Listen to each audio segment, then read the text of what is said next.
ऐ खुदावन आसमान और ज़मीन के खालिक व मालिक, हाँ खुदावन तू मेरे बाप दादा का खुदा है।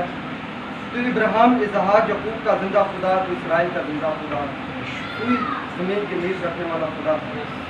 ऐ खुदावन मैं ईमान रखता था खुदावन, ऐ खुदावा तेरा ही रूह नबियों के अंदर था, तेरा ही रूह रसूलों के अंदर है खुदावन, तो तेरा ही रूह खुदावन आप मुझ में से हो के बोले खुदावन। इतनी जाने खुदावा बैठी हुई है खुदावन, इनके लिए दुआ करती हूँ खुदावन, उनकी सोचे समझते हुए समझे, उनके कान सुनते हुए सुने। या खुदावन तेरा शुक्र हो, उसके नाम मांगा तेरे बेटे यीशु के जलाल में, आमीन आमीन। खुदावन का जिंदा और जलाली और मुहीब नाम में आप सबका सलाम। खुदावन यीशु का फजल पर फजल आपके साथ और आपकी रूह के साथ हमेशा तक बना रहे, आमीन।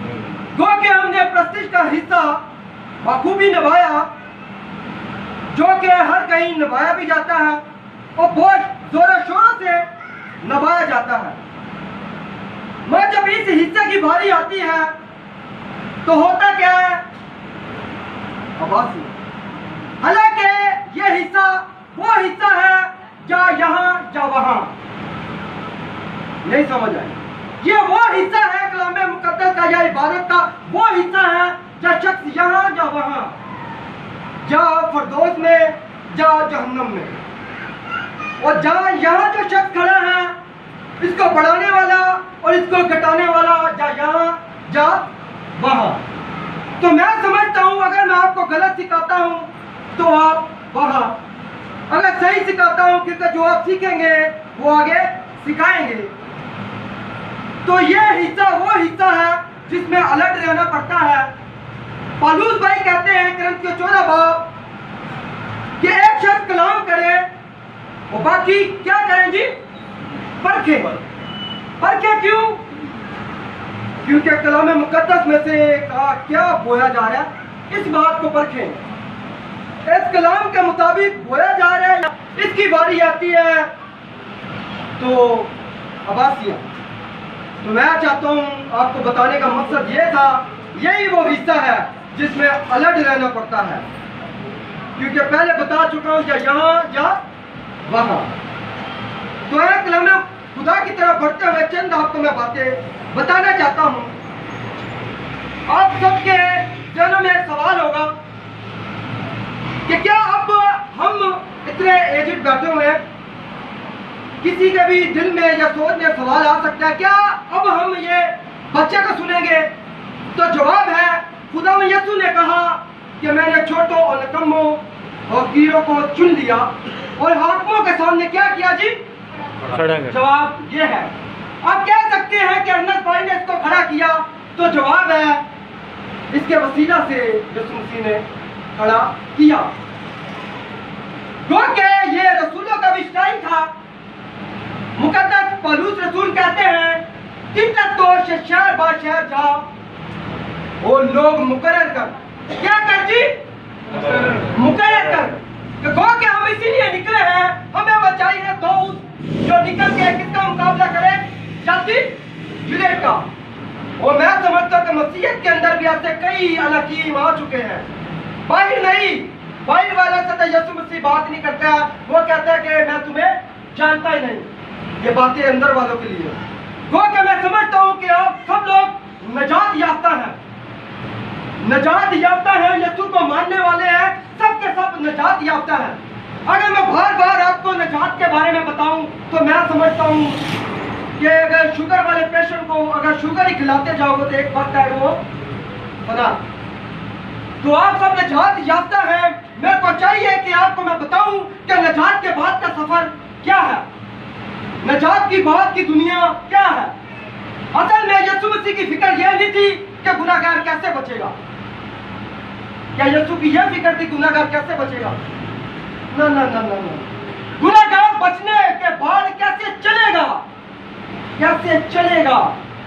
जब यीशु को जान लिया, पहचान लिया, तो यीशु को फिक्र थी इसके गुनाह तो मैंने माफ कर लिए। अब यीशु को फिक्र यह थी कि ये चलेगा कैसे। मसीहत में आ जाना बड़ी बात नहीं, मसीहत में कैसे चलना है ये बड़ी बात है।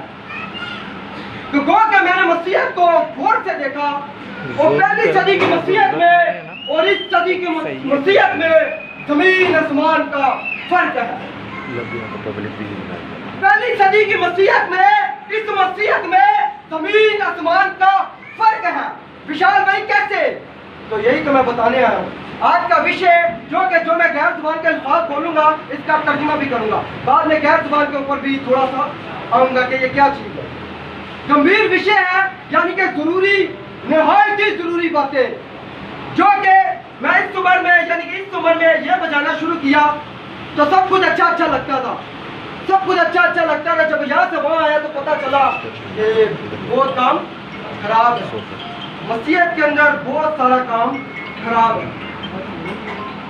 ये शख्स जो आपके सामने खड़ा है, मैं समझता हूँ कि कई मसीह चीनी और नींबू की तरह पानी में तो आ चुके मगर वो नीचे बैठ गए। क्या है जी? नीचे बैठ गए। और मैं आपको शेक करने आया हूँ। शेक समझते हैं? हिलाने। क्योंकि मसीहत में आ जाना पहली बात बड़ी बात नहीं। हम कई मुद्दत में इबादत खानों के अंदर जाते हैं, चर्चिस के अंदर नहीं, चर्चा है इबादत खानों के अंदर, जो कि ग्रीक वर्ड इस्तेमाल हुआ है सिलिगोग। यरूशलेम में जब यीशु मसीह मुनादी करता था 48 सिलिगोग ही जितने मरते हैं। ये स्टेटमेंट किसी को समझ ना आया होगा तो फिर एक बार बताता हूँ। आज मसीहत में इतने बचते नहीं जितने मरते हैं। इसकी रीजन क्या है? क्यों? विशाल भाई आपने ये क्यों कहा और कैसे कह दिया? हम मसीह में आते हैं तो बचते हैं, हम तो जहन्नमी हो चुके, यानी कि फिरदौस में दाखिल हो चुके। मसीहत के अंदर आने से हम तो फिरदौस में दाखिल हो चुके, हम तो नजात में दाखिल हो चुके। फिर आप कैसे कह सकते हैं कि आज मसीहत में इतने बचते नहीं जितने मरते हैं? तो मेरा मौजू है यही, इसी टॉपिक पर मैं बात करूंगा कि आखिर क्यों मसीहत में जो बंदा आता है शराब छोड़ के आता है, यानी कि नशे करने वाला नशे छोड़ के आता है, मसीहत के अंदर क्या सोच के आता है कि मैं मसीहत में जाऊंगा तो मैं बच जाऊंगा। मगर यहाँ पर उल्टा है। आजकल यहाँ पर उल्टा है। मसीहत में अंदर आते हैं, सब कुछ छोड़ के, दुनियादारी छोड़ के, वो मसीहत के अंदर आके फिर मर जाते हैं। ये मेरा टॉपिक है क्यों। आपको मैं आज बताऊंगा कि ऐसा क्यों हो रहा है, वजूहात क्या है, कॉज क्या है इसकी, क्यों ऐसा हो रहा है। तो आए मेरे साथ देखें पैदाइश की किताब 3 बाब उसका एक आए।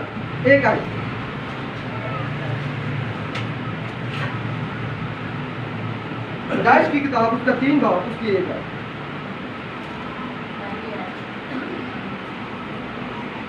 पैदाइश 3:1 यहाँ पर लिखा है, और तमाम कुलदस्ती जानवरों से जिनको खुदा ने बनाया था चालाक था, और उसने हवा से कहा क्या वाकई खुदा ने कहा, औरत से कहा क्या वाकई खुदा ने कहा है कि बाग के किसी दरख्त का फल तुम ना खाना। यहाँ पर एक नजर आ रहा है एक सांप जो कहाँ पर घुस चुका है जी? बागे अदन के अंदर। गो के पहले भी बागे अदन के अंदर था। बताऊंगा कि सांप के साथ हुआ क्या, ये भी बताऊंगा कि सांप के साथ हुआ क्या, क्यों उसने हवा को बेकार दिया। तो यहाँ पर हमें नजर आता है कि एक सांप जो बागे अदन में है वो हवा को बेकार है, यानी कि फंसा रहा है।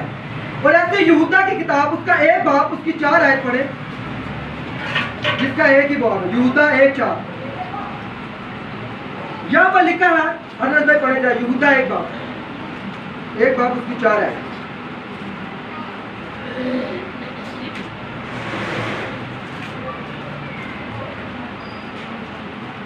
जिसने निकाल दिया पढ़ ले। उनके बाद ऐसे शब्द से हम में से आ मिले। बात कहानी का जब बहुत ऐसे शब्द जो चुपके से हम में आ मिले हैं, चुपके से हम में आ मिले हैं। वहां पर भागे अदन के अंदर एक सांप घुसा, और यहाँ पर यहूदा कहता है, क्या कहता है जी? चुपके से बाद लोग हम में आ मिले हैं। अब सांप अंदर आ चुका है। यहाँ पर भी लिखा है कि चुपके से कुछ लोग अंदर आ चुके हैं, और ये चुपके से जो अंदर आ चुका है, ये जो सांप अंदर आ चुका है, इसने किया क्या? मत्ती 13 बाब उसकी 25 आयत। हवाले इसलिए पढ़ा रहे हैं क्योंकि हवाले के बिना जो मैं आपको बात समझाना चाहता हूँ वो आपकी समझ नहीं आएगी। इसलिए हवाले इसलिए आपके सामने रख रहा हूँ कि ऐसा ना हो कि ये हवाई प्यार करके चला गया, ऐसा ना कोई बोले। मत्ती 13 बाप उसकी 25 है। यहाँ पर लिखा, मगर लोगों के सोते में उसका दुश्मन आया और गेहूं में कड़वे दाने भी बो गया। अब सिनेरियो कुछ ऐसा है कि तीन आयतें मुकद्दस मैंने आपके सामने पढ़ी। पहली आयत मुकद्दस में क्या लिखा था मैं आपको यहाँ पर सिखाने आया हूँ, और आपको चाहिए कि मेरे को जवाब देना, पता चले कि कौन किस किस को मैं सिखा रहा हूँ और किस किस को नहीं सिखा रहा। सांप क्या कहाँ आ चुका जी? बागे अदन में। और दूसरी आयत मुकद्दस में क्या पढ़ा? चुपके से आ गया। और इन्होंने दोनों ने आके किया क्या? कड़वे दाने गेहूं में जाके जो खुदा की जो लोग थे उनमें आके क्या हो गया जी? कड़वे दाने। ये कड़वे दाने कौन है? ये कड़वी तालीमात है। ये कड़वे दाने तालीमात है, वो तालीमात जो कलाम मुकद्दस की नहीं, जो कलाम मुकद्दस की नहीं है। और चुपके से कुछ लोग हमने आ घुसे हैं, वो बागे अदन में भी साफ घुस आया है। और ये बागे अदन खुदावंद की हजूरी का निशान था। अब ये औरत को जब गुमराह किया गया, क्या बागे अदन के बाहर किया गया या अंदर किया गया? अंदर किया गया। तो गो के आज मेरा भी यही टॉपिक है कि मसीहत के अंदर लोग आते हैं और मर जाते हैं। और क्यों ऐसा? क्यों? क्योंकि सांप अंदर आ चुका है, क्योंकि चुपके से लोग अंदर आ चुके हैं, क्योंकि कड़वा बीज वो दिया गया। यीशु मसीह अपने शिगिर्दों से क्या कहते हैं? मत्ती 24 बाब उसकी 4 है। मत्ती 24 बाब जो है सब जानते हैं, ये आखिरी ज़माना का बाब है। आखिरी ज़माना की इसमें बातें हैं, क्या कुछ दुनिया में घटने को है और क्या कुछ होने को है। यीशु कहते हैं ऐसी बड़ी मुसीबत जो दुनिया में कभी नहीं आई, और ऐसी रात आने वाली है। यीशु कहते हैं कि उसमें तुम लोग काम नहीं कर सको। कि खबरदार, सब कहे जी, क्या कहता है यीशु? खबरदार। सब कहे ऊंची कहे जरा, खबरदार कोई तुमको गुमराह न करे। सवाल है किनको गुमराह न करे?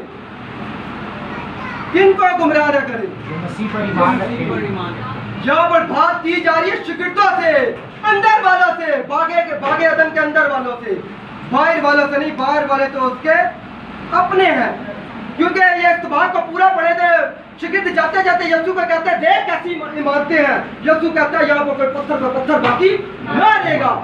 और यीशु अपने शिगिर्दों से कहता है मैं समझता हूँ आप भी सब नजात याफ्ता है, आप भी बागे अदन के अंदर है, आप भी मसीहत के अंदर है। तो यीशु आपसे कहता है खबरदार। क्या कहते हैं जी? खबरदार शिगिर्दों से। क्यों यीशु ने कह दिया खबरदार? बोलने का मकसद यह होता है किसी को अलग करना, किसी को आगाह करना कि यह घटना तुम्हारे साथ घटने वाली है, या ये वाकया आप सबके सामने घटने वाला है। अगर इसकी भारी आज पड़े तो यानी कि बेदीनी के बढ़ने से बुतेरों की मोहब्बत ठंडी पड़ जाएगी। अब बेदीनी के बढ़ जाने से यीशु कहता है कि मोहब्बत ठंडी पड़ जाएगी। कोई मुझे बता सकता है मोहब्बत का ताल्लुक किससे है?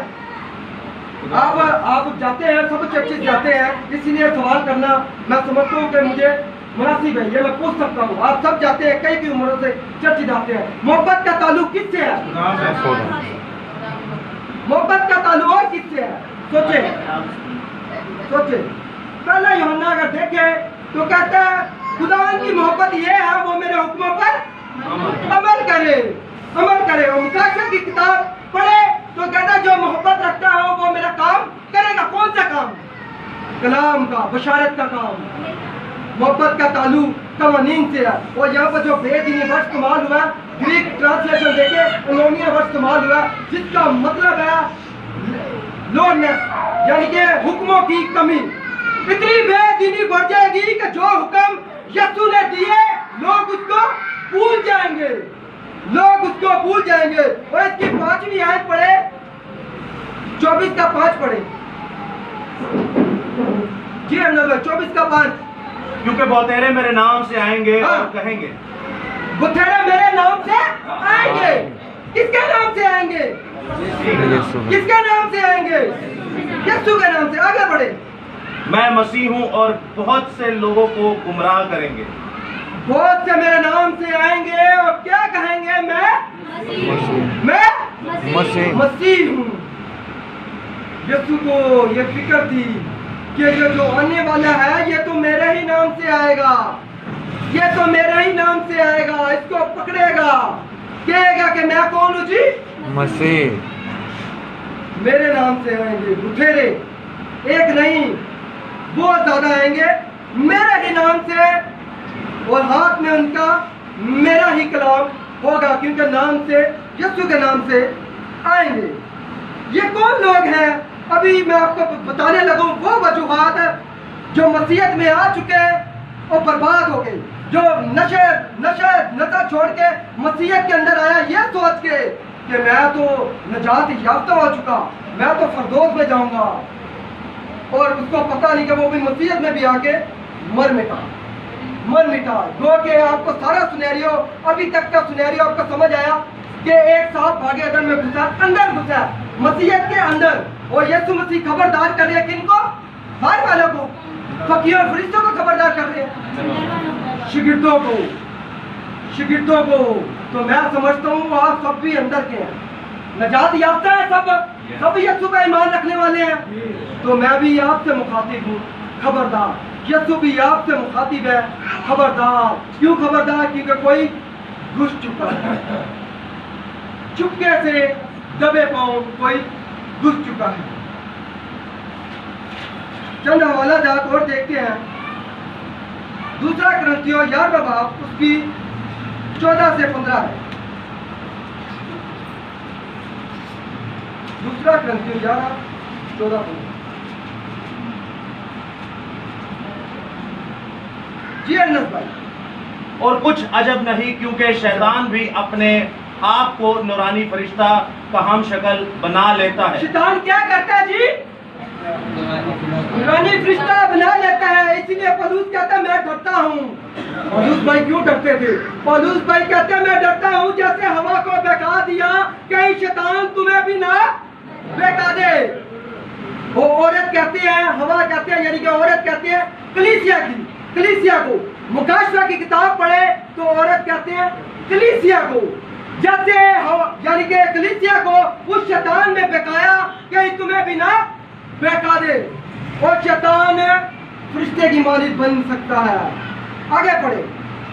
बस अगर उसके खादिम भी रास्तबाजी के खादमों के हम शक्ल बन जाएं तो कुछ बड़ी बात नहीं, लेकिन उनका अंजाम उनके कामों के मुआफिक होगा।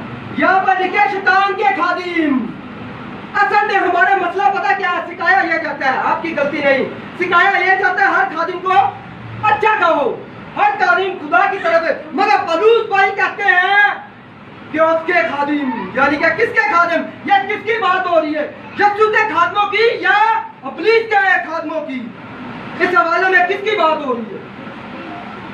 इब्लीस के खादिम, शैतान के खादमों की बात हो रही है। अच्छा ये क्या है? हम शक्ल है जी। ये अंगूठा का थंब देख रहे हो, अगला हिस्सा ये सब इसमें नजर आ रहा है, ये हर किसी के साथ मिल जाता है, इसके साथ, इसके साथ, इसके साथ, इसके साथ, मगर ये उंगलियां नहीं मिलेंगी। ये है वो हम शक्ल जो हर किसी के साथ मिल जाता है। अगर मेरे जैसा यहाँ पर बंदा है तो आप कैसे पता चलाएंगे? सेम टू सेम, कोई पता नहीं। ऐसी शर्ट पहन के ऐसे चेहरा, इसे कहते हैं हम शक्ल, और इंग्लिश वर्ड है ट्रांसफॉर्म, हम शक्ल। ये खादिम आपको नजर आएंगे यहाँ पर लगाए हुए, और ये तो यीशु का है, मगर वो हम शक्ल है। याद रखें, वो हम शक्ल है। ट्रांसफॉर्म्ड, वो ट्रांसफॉर्म्ड हो चुका है, वो बदल चुका है, बदल चुका है वो खादम जिसके पीछे आप चलते हैं। दूसरा क्रंथियों उसका 11वां बाब 3 से 4 आयत पढ़े तो यहाँ पर पौलुस भाई बात करते हैं दूसरे यीशु और दूसरे रूह की। मत्ती की अंजील में क्या पढ़ा जी? यीशु के आएंगे।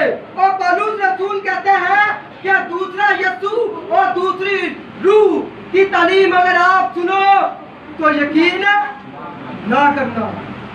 गंभीर विषय है, पहले बता चुका हूँ, गंभीर विषय है। यहाँ पर बैठा हुआ बंदा जा वहां जा वहां, परखे परखे बातों में किसको सुनते हो, हम शक्ल को या यीशु के खादम को, हम शक्ल को या यीशु के खादम को।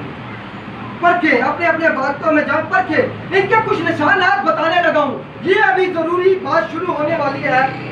विशाल भाई आप बता रहे हैं कि ये लोग कौन हैं, इनके थोड़ा निशानात बताएं। यीशु ने कुछ बताया इनके बारे में या अपनी तरफ से इनके बारे में बताएं, जो मसीहत के अंदर घुस चुके हैं, जो बागे के अंदर घुस चुके हैं, जो चुपके से घुस चुके हैं, जो दबे पांव घुस चुके हैं, इनके बारे में थोड़ा बताएं तो सही, हमें पता तो चले कि कौन है जो मसीहत के अंदर घुस चुके हैं। चले देखते हैं ये कौन लोग हैं। मुकद्दस मत्ती की अंजील 23 बाब उसकी 15 है।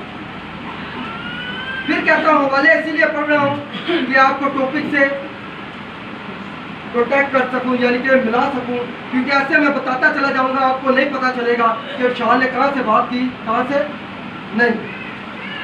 ऐ रियाकार फकीर और फरीसियों तुम पर अफसोस। जी दोबारा पढ़े।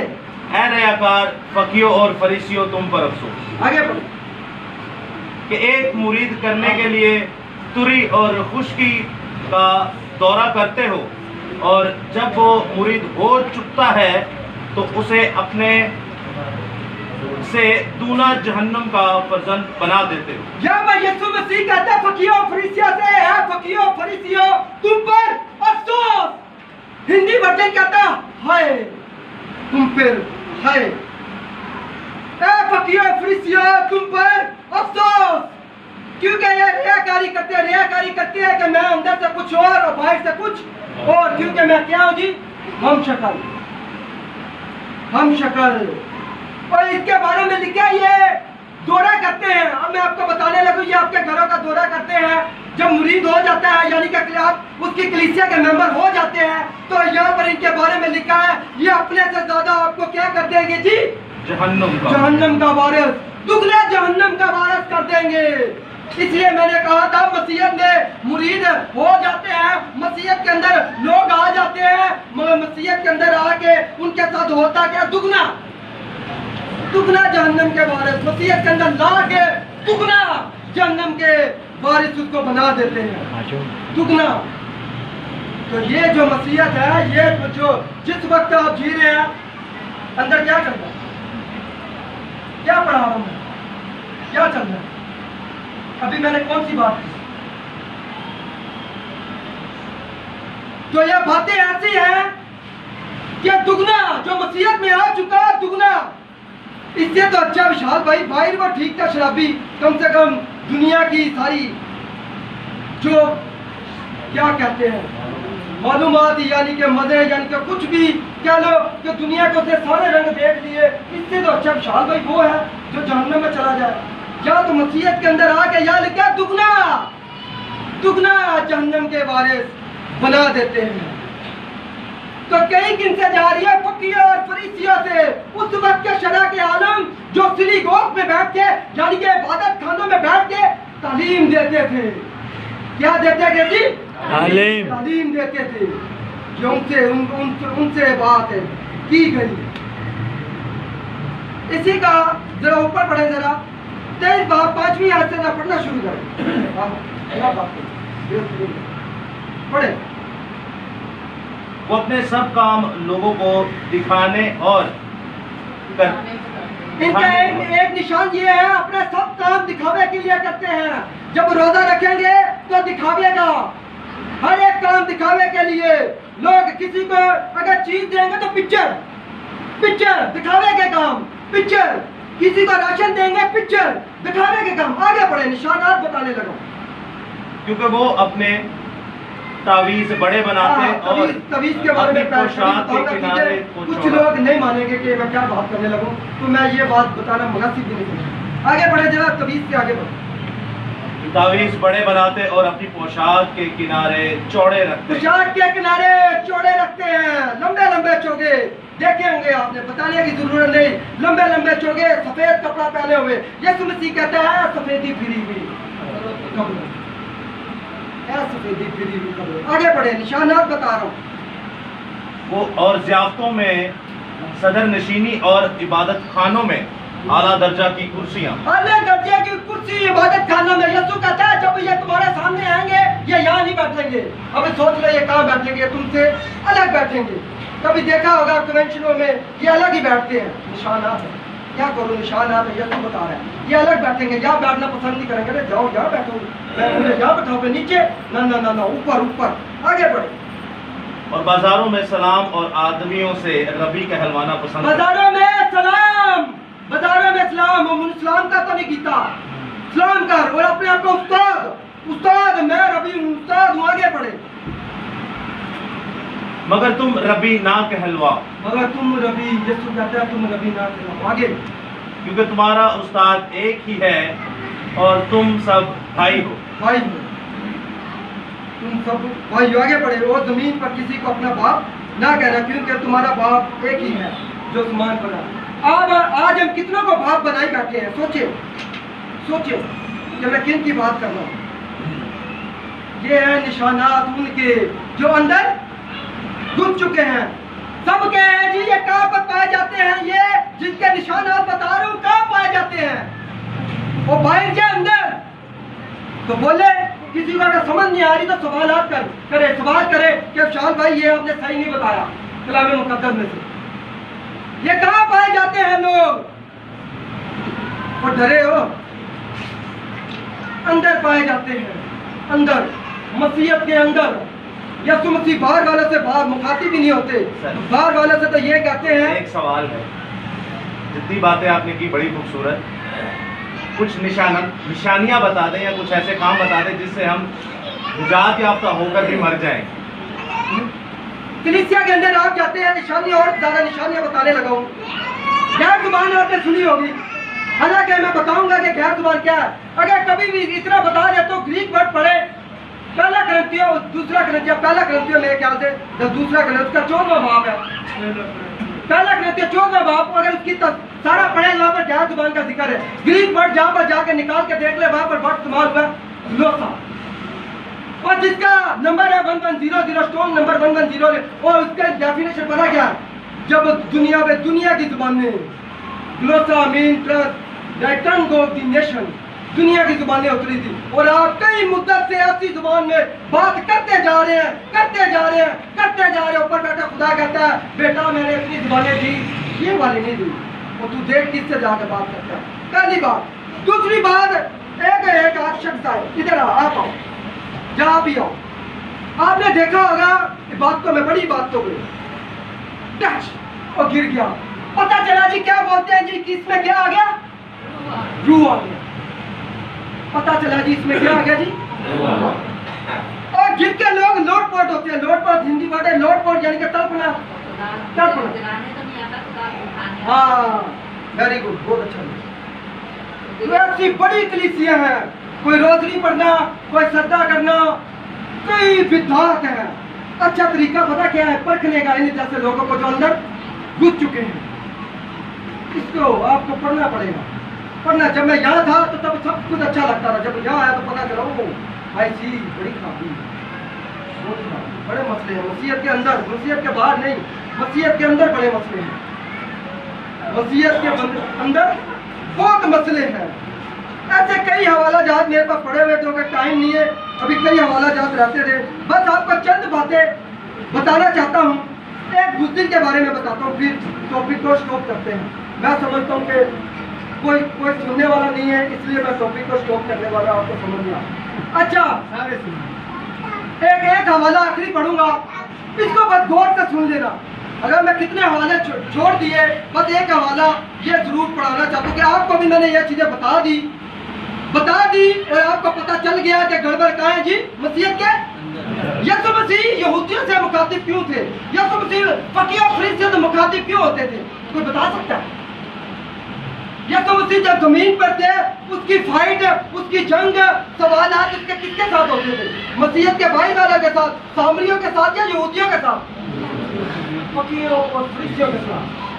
तो क्योंकि यीशु को पता था मसला तो ये है, फकीर और फरिश्ती शरा के आलम, फकीर और फरिश्ती शरा के आलम। आप कह सकते हैं विशाल भाई हमारा पास्टर थे, लंदन से तालीम याफ्ता होके आया। तो मैं आपको एक शख्स बताता हूँ, जेल में आया इसीलिए बताने लगा हूँ। हारून को जानते हैं, किसका भाई था? मूसा। क्या किया था इसने? क्या किया? बछड़ा बना दिया था। क्या था जी ये, इसका टाइटल क्या था जी? नबी। नबी था ना? नबी था, नबी था। इसका टाइटल क्या था? नबी। क्या बना बैठा? बछड़ा। और इस जमाने में होता तो इसके नाम क्या क्या लगता? प्रोफेसर हारून। प्रोफेसर हारून। कई प्रोफेसर ऐसे हैं जो बछड़ा बना चुके हैं, कई प्रोफेसर ऐसे हैं जो बछड़ा बना चुके हैं, और हम उन्हें कहते हैं ही, और ये तो लंदन से तालीम याफ्ता होके आया, और ये तो यूके से पढ़ के आया। परखे वो हम शक्ल तो नहीं, परखे हम शक्ल तो नहीं। देखिए मुकाशवा की किताब उसका 21वां बाब, ये आखिरी आएगी। ये आपने जितना सीख चुका है ना, अगर आप नहीं करेंगे, किसी को आगे बताएंगे नहीं, सिखाएंगे नहीं, तो आपके साथ होने के हवाले ये मैं नतीजा भी आपको इसी ऑन दी स्पॉट निकाल के दे के जाने वाला कि आपके साथ होने वाला क्या। आप कई मुद्दत से कलाम सुनते हैं, कई मुद्दत से इस जगह पे आते हैं, कई कलाम आप सुन चुके हैं और आप आगे नहीं बताते। यीशु का स्टाइल ये था, सामरी औरत को जब मुकर्रर किया तो सामरी औरत ने क्या की जी? मुनादी। और लिखा है शाम तक पूरा शहर उसके कदमों में आ गया, यीशु के कदमों में आ गया। जब उम्मती ने खुदा यीशु मसीह को कबूल किया तो उसने अपने घर पर एक प्रोग्राम रखा और अपने सारे दोस्तों को बुलाया, और जब दोस्तों ने यीशु का कलाम सुना तो लिखा है वो यीशु के ऊपर ईमान लाया। यानी कि जो यीशु मसीह में आ चुके हैं, आ जाते हैं, यीशु मसीह के ऊपर ईमान ले आते हैं, नजात याफ्ता हो जाते हैं, तो उनका काम है मुनादी करना, जगह जगह लोगों को मुकर्रर करना, जगह जगह लोगों को मुकर्रर करना। ये नहीं कि चीनी और नींबू की तरह नीचे बैठ गए। मैं क्या बोला था शुरू में? शेक करने आया। जो मसीहत नीचे बैठ चुकी है ना, चीनी और नींबू की तरह, उसको शेक करने आया ताकि वो हिले जुले, हरकत में आए, हरकत में आए। यीशु मसीह भी जगह जगह लोगों को मुकर्रर करता था, रसूल भी जगह जगह लोगों को मुकर्रर करता था। ये एक जगह में जमा करके रोजाना, इतवार के इतवार, संडे के संडे, हफ्ते के हफ्ते, जुम्मे के जुम्मे जमा करके एक जगह बैठते थे, मगर बैठने के साथ साथ ये बट भी जाते थे, जगह जगह जाते थे लोगों को मुकर्रर करने। मैं समझता हूँ इस जगह खुदा बाप ने मुझे जब मुकर्रर किया तो मैं चाहता हूँ कि आप में से कोई मुकर्रर हो। कल मैं यहाँ था, आज मैं वहाँ हूँ, आप भी कल यहाँ हैं, आप यहाँ पर आ सकते हैं। मगर एक बात बता दूँ, यहाँ आने के लिए ये जगह बड़ी डेंजरस है। जो मैं जब किसी को बताता हूँ सबसे ज़्यादा डेंजरस जगह कौन सी? ये, क्योंकि यहाँ पर आपने जो जरा सी भी चूक की तो जा वहाँ, यहाँ पर दो ही काम होते हैं। विशाल भाई बीच वाली कोई जगह है तो जवाब है जा यहाँ जा वहाँ। मुकाशवा की किताब उसका 21वां बाब, उसकी 8वीं से 7वीं और 8वीं। और देख मैं जल्द आने वाला हूँ, मुबारक है वो जो इस किताब की नबूवत की बातों पर अमल करता है। मुकाशवा 21 बाब।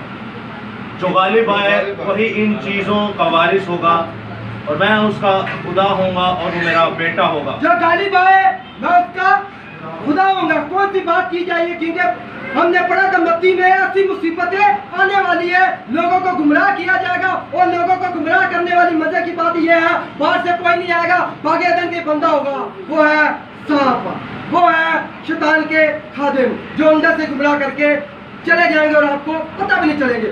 आगे ये है वो बात जो मैं आपको सिखा के जा रहा हूँ, बता के जा रहा हूँ, नतीजा बता के जा रहा हूँ। पढ़े मगर बुज़दिलों और बेईमानों, रुके मगर बुज़दिलों, क्या लिखा जी? क्या लिखा जी? बुज़दिलों। पहला अल्फाज यहाँ पर इस्तेमाल हुआ बुज़दिल। विशाल भाई पहला बुज़दिल क्यों? आप बता सकते हैं जी? मैं आपको बताऊंगा कि पहले बुज़दिल को क्यों उठा के फेंका गया। आगे पढ़े। बेईमानों और घिनौने लोगों और खूनियों और हरामकारों और जादूगरों और बुत परस्तों और सब झूठों का हिस्सा आग और गंधक से चलने वाली झील में होगा। ये दूसरी मौत। ये दूसरी मौत है।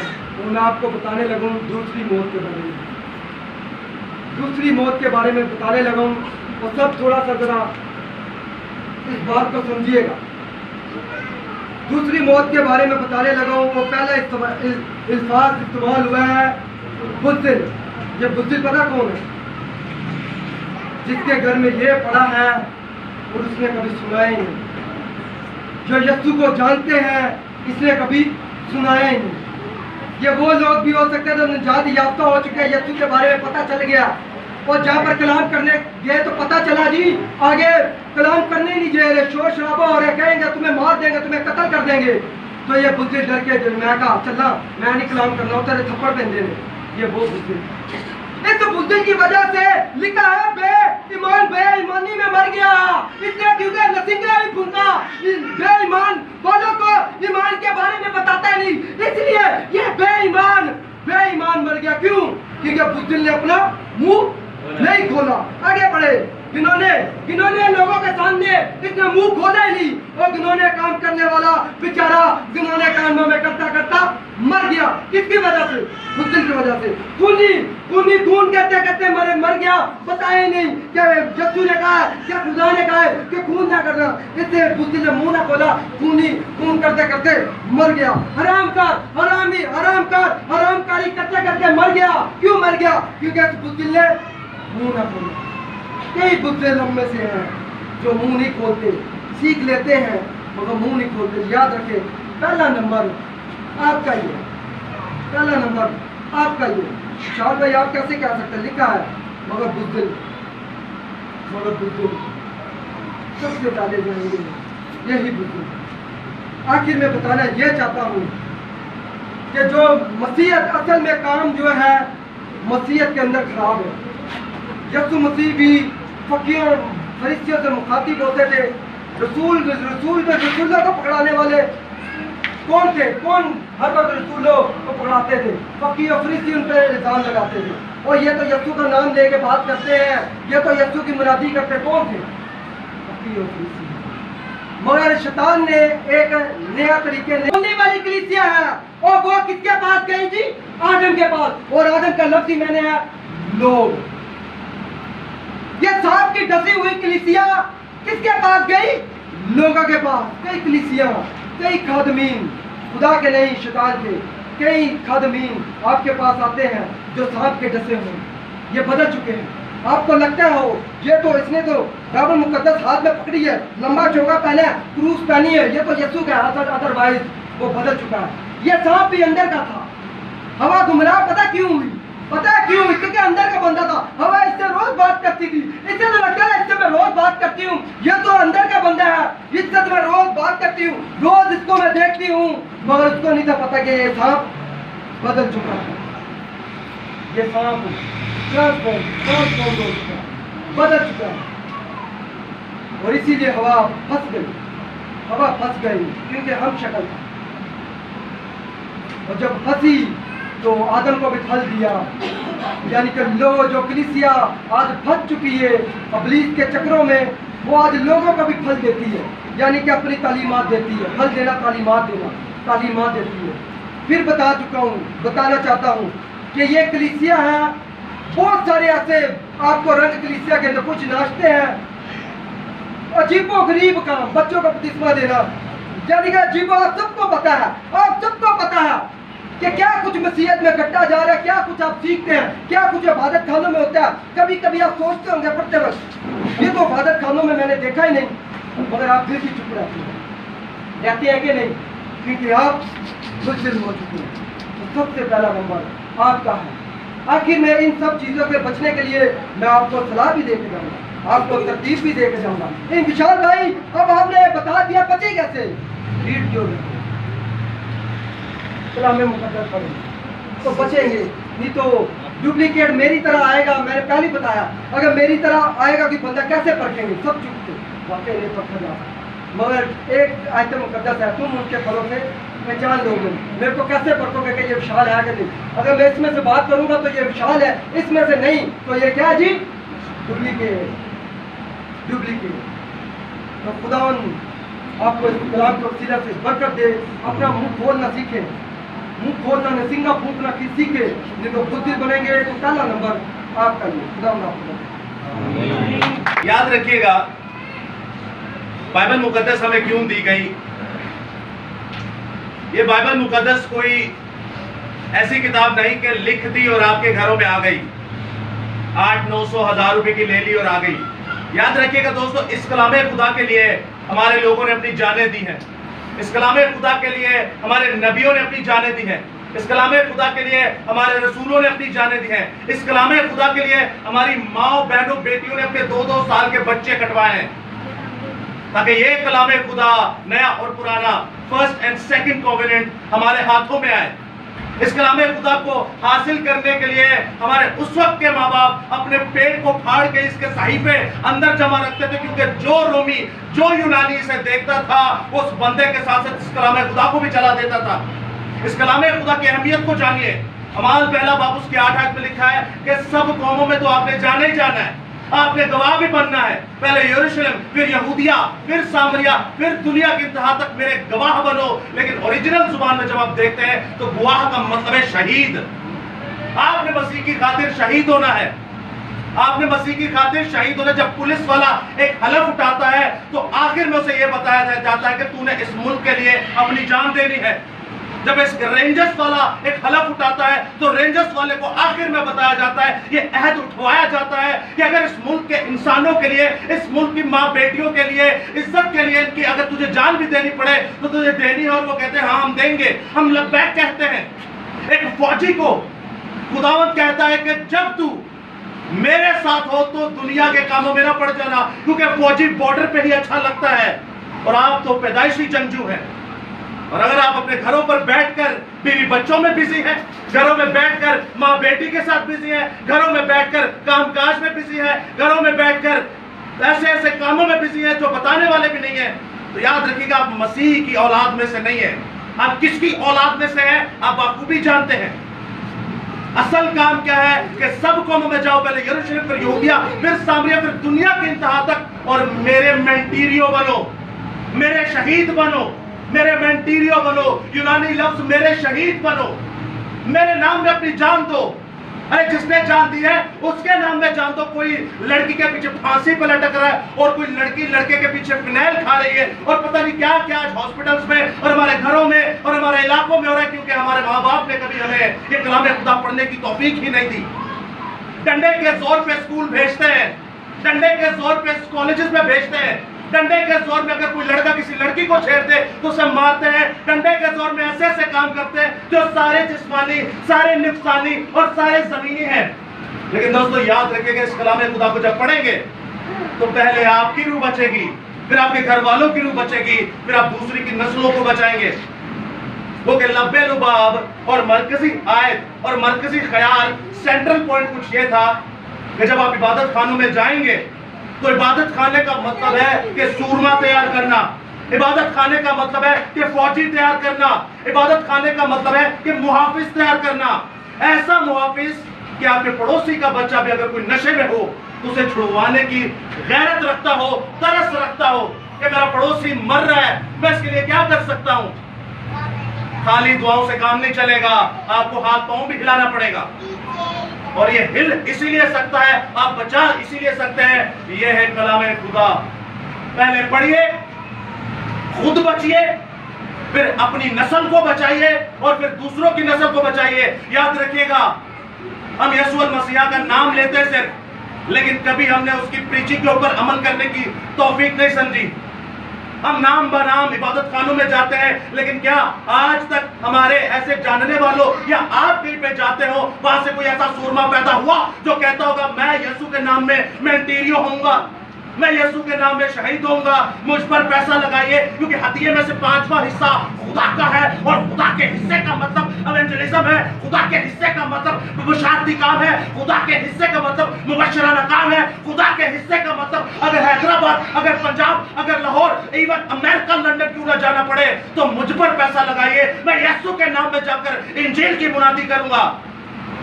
अजीजों याद रखिएगा, इबादत खानों में जाइए, अपने बच्चों को दीजिए, ताकि सैमुअल की तरह आपके बच्चे भी सूरमा हो। अगर आपके बच्चे सैमुअल की तरह नहीं, तो आपके बच्चे बरयस्सु की तरह शैतान की नस्ल है, क्योंकि सैमुअल और बरयस्सु दोनों में जमीन आसमान का फर्क है। अगर आपके बच्चे सैमुअल की तरह नहीं, तो बाइबल मुकद्दस के मुताबिक आपके बच्चे बरयस्सु की तरह हैं और शॉर्टकट ही लाते रहेंगे। आपने उनको कलाम खुदा सिखाना है, किसी पादरी की जिम्मेदारी नहीं है। पहले घर से शुरू कीजिए, फिर पासवानों के पास भेजिए। तो याद रखिएगा, जिंदा खुदा आपके कदम कदम पर हिफाजत करेगा। यीशु मसीह कहता है, मैंने तेरे लिए अपनी जान दी है, मैंने कुल कायनात के लिए अपनी जान दी है। अब जब मैंने जान दी, तो तुझे क्या करना है? तर्ज़े जिंदगी पर अमल करना चाहिए कि नहीं? मसीह की मसीह ने जब जान दी, तो हमें देनी चाहिए कि नहीं? साढ़े कई शुगर ना मार जाते हैं, कई ब्लड प्रेशर ना मार जाते हैं, कई ट्रक थले आके मार जाते हैं, कई पता नहीं क्या क्या करके मर जाते हैं। लेकिन मसीह की तरह तर्ज़े जिंदगी जब मुसीबतों, लानतों और गालियों और थप्पड़ों और मरने की नौबत तक बात आती है, फिर कोई नहीं पूछता, फिर कोई आगे नहीं आता। तो याद रखिएगा, यीशु मसीह की तर्ज़े जिंदगी पर अगर इबादतों में अमल करना है, तो फिर जरा मुसीबतों की तरफ भी आ जाइए, थप्पड़ों की तरफ भी आ जाइए, गालियों की तरफ भी आ जाइए। और जो इस कलाम खुदा को गाली, इसको कलाम खुदा को कलाम सुना के गाली खाएगा, मुबारक हुई है। आप अपने कामों से मुक्के खाएं तो क्या फायदा?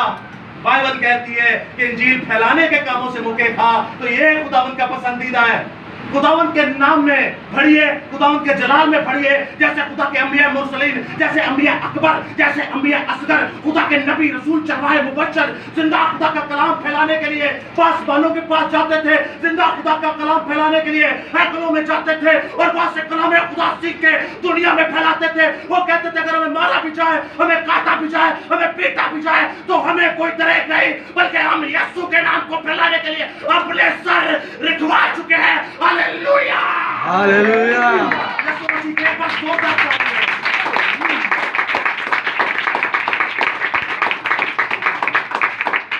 आखिरी बात, अमाल पहला बाब और अमाल 28वां बाब, अमाल पहला बाब और अमाल आखिरी बाब, दोनों की पहली और आखिरी आयत, जहां से शुरू हो रहा है और जहां से खत्म हो रहा है।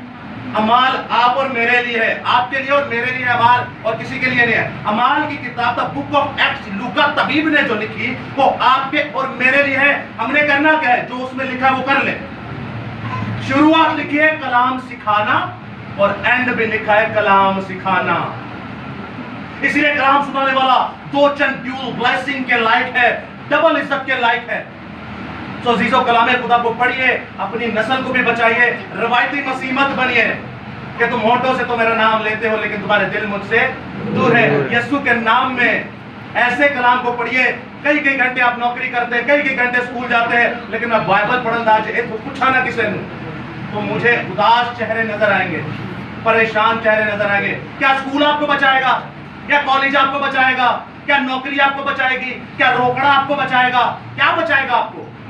ये कलाम खुदा बचाएगा। ये कलाम खुदा में इतनी कुदरत है, ये कलाम खुदा में इतनी कुदरत है। तो याद रखिएगा दोस्तों, अलीशा नबी को आप सभी जानते हैं। अलीशा नबी को के गंजा था कि नहीं? लोग उसको बेइज्जत करते थे, लोग उसको क्या करते थे? बेइज्जत करते थे। लेकिन उसने ये नहीं कहा, खुदावन मैनू शिफा दे दे, खुदावन मैनू मंजे तो उठा दे, खुदावन मैनू है मसला मैनू।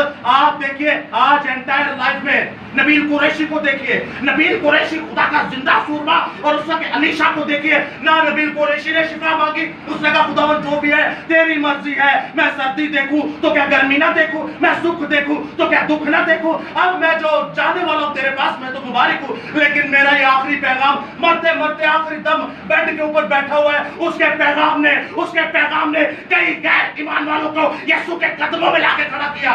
और अलीशा नबी को देखिए, ऐसा खुदा का सूरमा, ऐसा खुदा का सूरमा जिसकी हड्डियों में कलाम था, और वो मर गया, उसकी लाश के टुकड़े चिथड़े उड़ गए। कई 100 साल बाद या कई 1000 साल बाद, कई सैकड़ों सालों बाद एक जंग हुई, गैर ईमान वाला फौजी मर गया और एक खड्डे में उसे फेंका गया। और उस खड्डे को जब आप देखते हैं, उसमें हड्डियां अलीशा नबी की। आपने ये बहुत सा नया आदम में नहीं देखा होगा, ये जिंदा खुदा का सूरमा कलाम आपकी हड्डियों के अंदर, वो गैर ईमान वाला, वो बेएतकाद फौजी हड्डियों को लगने से जिंदा हो गया। हालेलुया, खुदा की कुदरत।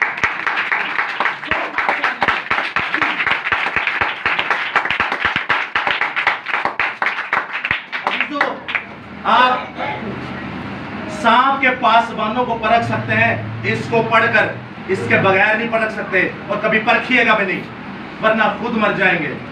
पहले इसको पढ़ें, अपने आप को बचाएं, अपने घर वालों को बचाएं, फिर दूसरों की नस्ल को बचाएं। एक तरीका कार है। सो खुदा आपके साथ हो, खुदा आपको बड़ी बरकत है। मैं आखिरी दुआ के लिए रिक्वेस्ट करता हूँ, मिसेस एल्फ्रेड के साथ मिलकर दुआ करेंगे कि आज का कलाम खुदा हमारे लिए बाइस से बरकत हो। हालेलुया। कदूस आसमान जमीन के खुदा, दिल की गहराई से बढ़कर हम आपके शुक्रगुजार हैं खुदा।